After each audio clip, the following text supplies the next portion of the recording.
Hello everybody.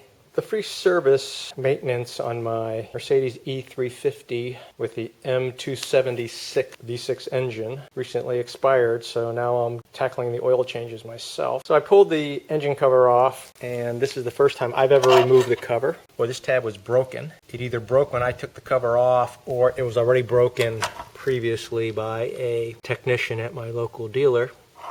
In any event, I don't feel like buying a whole brand new engine cover here, so let me show you what I've done. The first thing you can do is super glue it, and you can't use any super glue.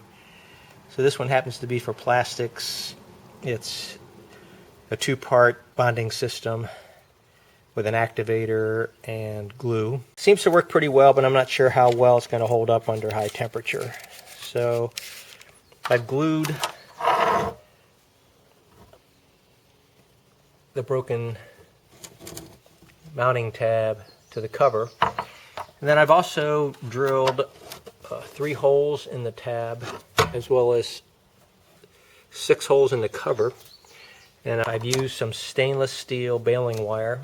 And then the last thing I'll do is I'll put some lubricant on that pin, probably a lithium grease. Here's a close-up view of it all finished.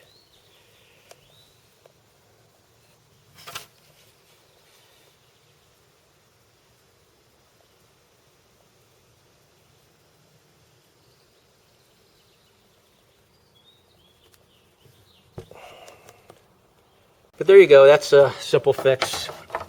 Didn't take very long. A lot cheaper than having to buy a new cover. So thanks for watching. How about subscribing to my channel or give me a thumbs up if you found this at all helpful.